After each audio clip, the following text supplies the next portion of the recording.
શ્રી કૃષ્ણ બધા બાળકોને કેમ છો બધા બાળકો મજામાં ને બાળકો આજે આપણે પ્રકરણ નંબર 9 વન અને વન્યજીવ સંસાધનમાં વન્યજીવોના રક્ષણ માટેની વિવિધ યોજનાઓનો અભ્યાસ કરવાનો છે। ગયા વિડિયોમાં આપણે વન્યજીવોના વિનાશના કારણો જોયા હતા, વન્યજીવોના રક્ષણ માટેના ઉપાયો જોયા હતા અને સૌથી મહત્વની વસ્તુ આપણે જોઈ હતી અભયારણ્ય, રાષ્ટ્રીય ઉદ્યાન અને જૈવ આરક્ષિત ક્ષેત્ર। ત્રણેય વિશે 2 મિનિટમાં પછી ટૂંકમાં માહિતી આપી દઉં। અભયારણ્ય, રાષ્ટ્રીય ઉદ્યાન અને જૈવ આરક્ષિત ક્ષેત્ર સરકાર દ્વારા સુરક્ષિત કરવામાં આવેલો એવો વિસ્તાર છે કે જ્યાં વન અને વન્યજીવનું રક્ષણ કરવામાં આવે છે। અભયારણ્યની રચના કરશે રાજ્ય સરકાર, રાષ્ટ્રીય ઉદ્યાનની સ્થાપના કરશે કેન્દ્ર અને રાજ્ય સરકાર। જૈવ આરક્ષિત ક્ષેત્ર જે છે એની સ્થાપના આંતરરાષ્ટ્રીય માપદંડ એટલે કે આંતરરાષ્ટ્રીય નિયમ મુજબ થશે અને એની સ્થાપના કરશે યુનેસ્કો નામની સંસ્થા।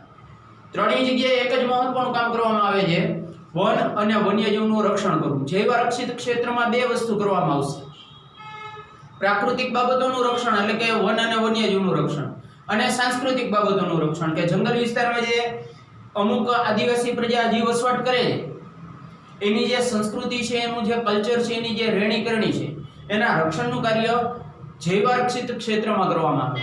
બાળકો તો આજે આપણે હવે અભ્યાસ કરવાનો છે વિવિધ પ્રકારની યોજના। આમાંથી કેટલીક યોજના તમે ધોરણ 9 માં અભ્યાસ કરી ગયા છો। વાઘ પરિયોજના અને સિંહ પરિયોજના બે મુખ્ય યોજનાઓ ધોરણ 9 માં તમે અભ્યાસ કર્યો હતો। અત્યારે તમારે ધોરણ 10 માં અલગ અલગ યોજનાઓની માહિતી મેળવવાની છે। પહેલી યોજના છે વાઘ પરિયોજના। 20મી સદીની શરૂઆત એટલે 1901 નું વર્ષ ગણવાનું। આ 20મી સદીની શરૂઆત। 20મી સદીની શરૂઆતમાં આપણા દેશના જંગલ વિસ્તારોમાં વાઘની સંખ્યા જોવા મળતી 40,000। ગુજરાતમાં અંબાજી છે, ડાંગ છે, આ બધા જિલ્લાઓમાં વાઘની વસ્તી 20મી સદીની શરૂઆતમાં હતી। પણ એનો જે ગેરકાયદેસર શિકાર થયો અંગ્રેજોના જમાનામાં વધારે થયો છે, કારણ કે ત્યારે કોઈ મનોરંજનના સાધનો નહોતા। એટલે મોટાભાગે અંગ્રેજો શું કરતા, રજાના દિવસોમાં બંદૂકડી લઈ સૈનિક લઈને જંગલ વિસ્તારમાં નીકળી જતા, સિંહ ને વાઘ ને આવા પ્રાણીઓનો શિકાર કરતા અને પછી વટ પાડતા। તો આજે 40,000 વાઘની સંખ્યા હતી એ ધોરણ 9 માં તમારે આંકડો આવતો 2226 2014 માં। તો આ હજારોની સંખ્યામાં હતા એની જગ્યાએ 100 ની સંખ્યામાં આવી ગયા। બે જ મહત્વના કારણ, એક ગેરકાયદેસર શિકાર અને એક જંગલોનો વિનાશ। જંગલો જે છે એ વન્યજીવોનું રહેઠાણ છે, એનો રહેઠાણ છીનવી લીધું એટલે એની અને માનવી વચ્ચેની જે અથડામણ છે એની ઘટનાઓ રોજબરોજ વધવા લાગી। આગળ શું કહે છે, 1971 માં અમલમાં મૂકવામાં આવી હતી ઓબ્જેક્ટિવ। આ ચેપ્ટરમાંથી 1 માર્કનો પૂછાય છે, જેટલી આંકડાકીય માહિતી આવે કોઈ યોજનાનું નામ આવે યાદ રાખવાનું છે ખાસ। આની પહેલા પણ અભયારણ્યોની સંખ્યા આવી હતી, બધી આંકડાકીય માહિતી આપણે યાદ રાખવાની રહેશે। 1 માર્કનો નકશો, 1 માર્કનો ઓબ્જેક્ટિવ અને 2 માર્ક આ યોજનાઓ માટે છે। ગમે તે યોજના 2 માર્કના પ્રશ્ન સ્વરૂપે પૂછાઈ શકે છે। અને ખાલી એમ કે વિવિધ પ્રકારની યોજનાઓ જણાવો તો ખાલી નામ જ લખવાના છે, યોજના વિશે માહિતી નથી આપવાની, કારણ કે 2 માર્કમાં જેટલી માહિતી આવતી હોય એટલી જ આપણે આપવાની છે। તો અમલ થયું 1971 માં। અત્યારે ભારતમાં 44 વિસ્તારો સરકારે સુરક્ષિત રાખ્યા છે કે જ્યાં ભૂતકાળમાં વાઘ જોવા મળતા અને વર્તમાન સમયમાં જોવા મળે છે। આવા 44 વિસ્તારો છે કે જ્યાં ભૂતકાળમાં જોવા મળતા, ગુજરાતના ઘણા ભાગોમાં ભૂતકાળમાં વાઘ જોવા મળતા। અત્યારે તો સૌથી વધારે મધ્ય ભારત અને પશ્ચિમ બંગાળમાં જ વાઘની સંખ્યા છે વધારે પડતી। તો આવા 44 વિસ્તાર સરકારે સુરક્ષિત રાખ્યા છે વાઘ પરિયોજના દ્વારા। તો યાદ એટલું જ રાખશું કે ગેરકાયદેસર શિકાર, જંગલ વિનાશના કારણે વાઘની સંખ્યામાં ઘટાડો થયો, 40,000 જેટલા હતા એ અત્યારે થઈ ગયા છે 2226। યોજના ક્યારે અમલમાં આવી હતી, 1971 માં। કેટલા વિસ્તાર સુરક્ષિત રાખ્યા છે વાઘ પરિયોજના દ્વારા, 44। બીજી યોજના છે હાથી પરિયોજના। હાથી પરિયોજના જે છે એ બાળકો 1992 ની સાલમાં અમલમાં આવી હતી અને આ યોજનાનો હેતુ એક જ છે, હાથીઓનું કુદરતી આવાસ। કુદરતી આવાસ એટલે કે જંગલો જે છે ને કુદરતી આવાસ એ કહેવાય। તો જે જંગલ વિસ્તારમાં હાથી જોવા મળે છે ત્યાં ને ત્યાં એનું રક્ષણ કરવું। છેલ્લા કેટલાક વર્ષોથી હાથી જાત મેળવવા માટે હાથીઓનો ગેરકાયદેસર શિકાર કરવામાં આવે છે બાળકો। રાજાશાહી જ્યારે ભારતમાં હતી ત્યારે ભારતમાં હાથીની સંખ્યા 5 લાખની આસપાસ હતી। રાજા મહારાજાઓ તો યુદ્ધમાં પણ એનો ઉપયોગ કરતા।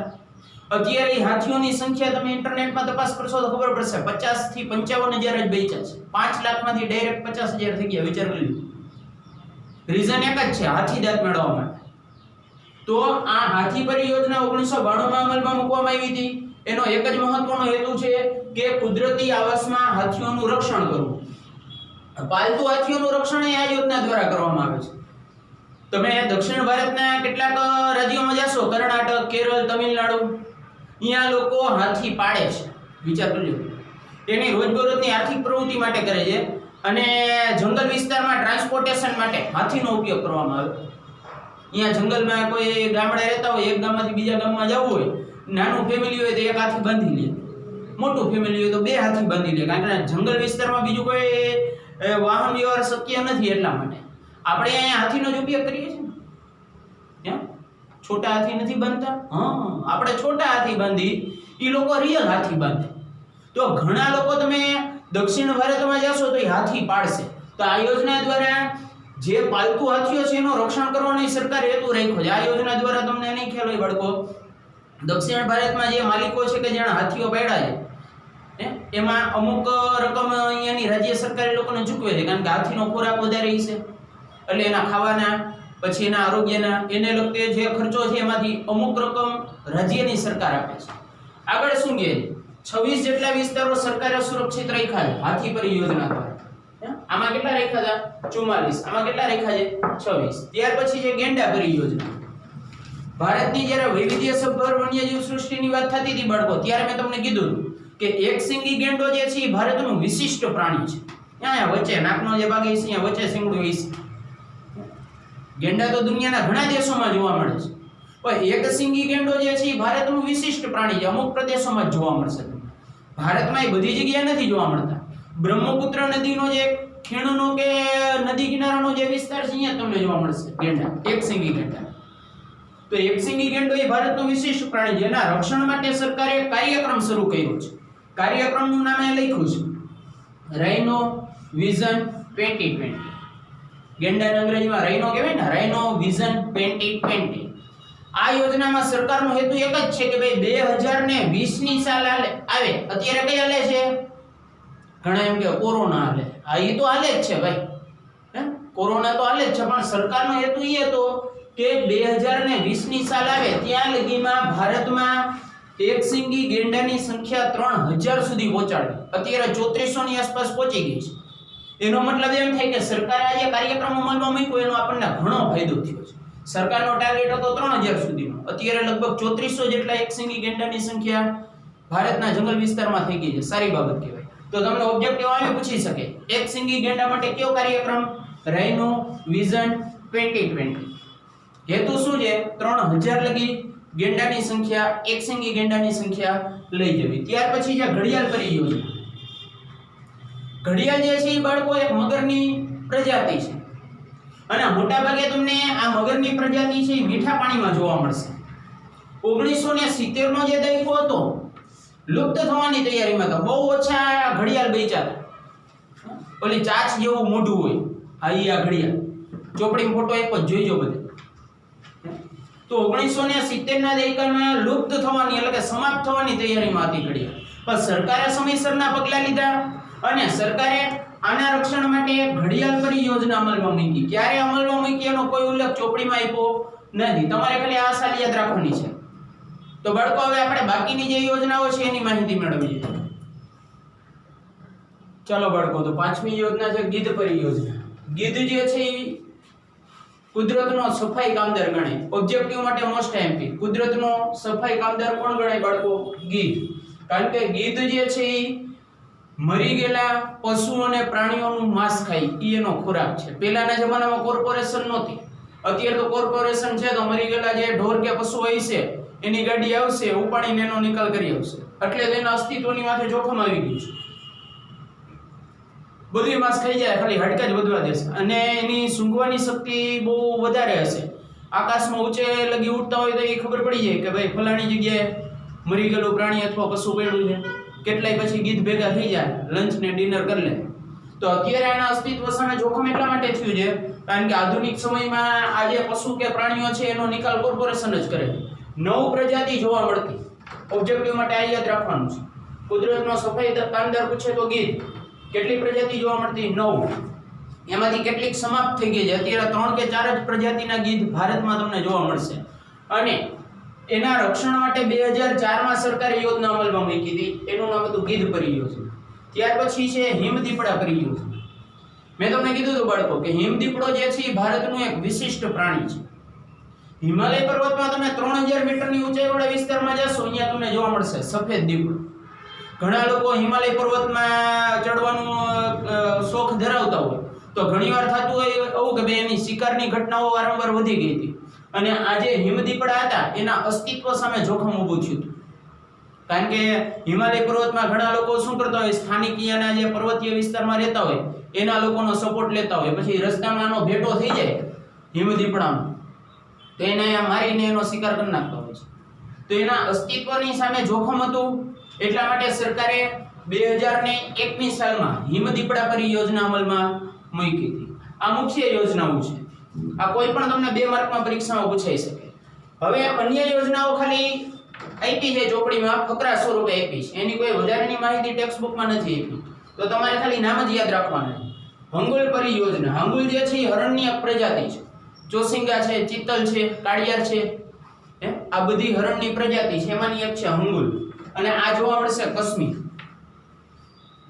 કાશ્મીરી હરણની એક પ્રજાતિ કઈ હંગુલ. તો એના રક્ષણ માટે યોજના છે હંગુલ પરિયોજના.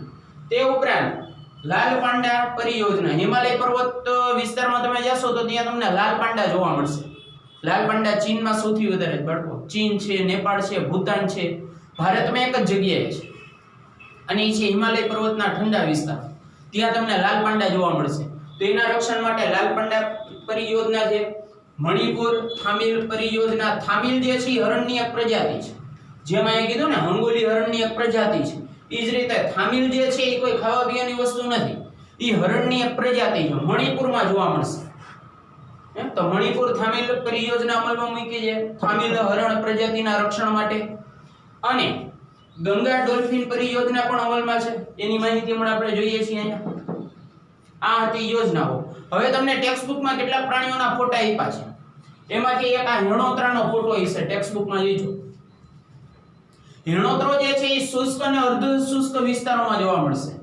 શુષ્ક અને અર્ધ શુષ્ક વિસ્તારો એટલે કે સૂકા અને ઓછા સૂકા એવો મતલબ નહીં લેવાનો. ઓમ જોવા જેવું તો એ જ મતલબ થાય. અહીંયા વરસાદના સંદર્ભમાં વિચારવાનું છે કે જ્યાં વરસાદ ઓછો પડે છે અથવા વરસાદ નથી પડતો, આપણે એ બાબતમાં વિચારવાનું છે કે જ્યાં વરસાદ ઓછો પડે છે અથવા વરસાદ નથી પડતો એવા વિસ્તારો છે અહીંયા તમને હિણોતરો જોવા મળશે.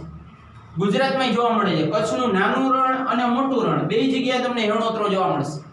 એના જે પગના નિશાન હોય ને એના આધારે એને ઓળખી શકાય. અને અહીંયા એની લાક્ષણિકતા આપી છે, કેવું દેખાય છે. શિયાળથી ઊંચું, ભરાવદાર ગોળ મોઢું અને ઊંચા કાન. ટેક્સ્ટ બુકમાં ફોટો આપ્યો છે, જોઈ લેવાનો બધા. તે ઉપરાંત ગંગઈ ડોલ્ફિન. જનરલી ડોલ્ફિન તમને સમુદ્રના વિસ્તારોમાં જોવા મળશે. તો ભારતની વાત કરીએ તો ભારતમાં ગંગા અને બ્રહ્મપુત્ર આ બે નદીના વિસ્તારમાં તમને ડોલ્ફિન જોવા મળશે. મીઠા પાણીની એક પ્રજાતિ છે ડોલ્ફિન. અને ગંગા નદીના વિસ્તારમાં વધારે જોવા મળે છે, એટલે જ નામ પડી ગયું છે ગંગઈ ડોલ્ફિન. ગંગા નદી તો ભારતની સૌથી મોટી અને લાંબી નદી છે બાળકો, 2500 કિલોમીટર લાંબી. તો અત્યારે આના અસ્તિત્વ ઉપર જોખમ ઊભું થયું છે. કારણ કે ગંગા નદીનો પ્રવાહ તમે વિચાર કરો, ઉત્તરાખંડ, હરિદ્વાર. હરિદ્વાર એટલે જ કહે છે કારણ કે અહીંયાથી ગંગા નદી ભારતમાં પ્રવેશ કરે છે. પછી ઉત્તરાખંડ, પછી તો કે ઉત્તર પ્રદેશ, ઉત્તર પ્રદેશ પછી તો કે બિહાર, બિહાર પછી તો કે ભાઈ પશ્ચિમ બંગાળ, પશ્ચિમ બંગાળમાંથી તો કે બાંગ્લાદેશમાં, બાંગ્લાદેશમાંથી બંગાળાની ખાડીમાં. આખો ગંગા નદીનો પ્રવાહ છે, 2500 કિલોમીટર લાંબી છે. તો તમે વિચાર કરો બાળકો, ભારતના જે મોટા મોટા રાજ્ય છે ઉત્તર પ્રદેશ, બિહાર, પશ્ચિમ બંગાળ, એ નદી કિનારે હજારો લાખોની સંખ્યામાં નાના મોટા કારખાના છે. તો એ જે કારખાનામાંથી રંગરસાયણ વાળું પ્રદૂષિત પાણી નીકળે છે એ આ ગંગા નદીમાં જાય છે. એના કારણે એના અસ્તિત્વની સામે અત્યારે જોખમ ઊભું થયું. એટલે તો આપણે જોયું હમણાં જ કે ગંગા ડોલ્ફિન યોજના સરકાર અમલમાં મૂકી છે, નદીઓને શુદ્ધ કરવા લાગી છે સરકાર. અને આગળ એની બીજી માહિતી આપી છે, ઊંડા અને શાંત પાણીના પ્રવાહમાં જોવા મળશે. ગંગા નદીનું પાણી જ્યાં શાંત પ્રવાહમાં વહેતું હોય અને ઊંડાઈ વધારે હોય એવા વિસ્તારમાં તમને જોવા મળે. વારંવાર શ્વાસ લેવા માટે સપાટી ઉપર આવશે. પિક્ચરમાં જોતા હશો ને, આમ ડાઈ મારીને ઉપર આવે, પછી સુ સુ એવો અવાજ કરે. શ્વાસ લેવા માટે આવે પછી પાછી અંદર વહી ગઈ. અને અહીંયાના જે સ્થાનિક લોકો છે એ એને અલગ અલગ નામે ઓળખે છે. આપણે ડોલ્ફિન કહીએ છીએ, પણ અહીંયાના જે સ્થાનિક લોકો છે એને સોન્સ, ઘણા લોકો એને સુસુ, ઘણા લોકો એને સુઈસ, આ અલગ અલગ નામે એને ઓળખવામાં આવે. તો બાળકો આપણે અહીંયા આ પ્રકરણની પૂર્ણાહુતિ કરીએ છીએ. હવે જ્યારે નવા વિડીયોમાં ભેગા થશું ત્યારે નવા પ્રકરણની શરૂઆત કરશું. જય શ્રી કૃષ્ણ.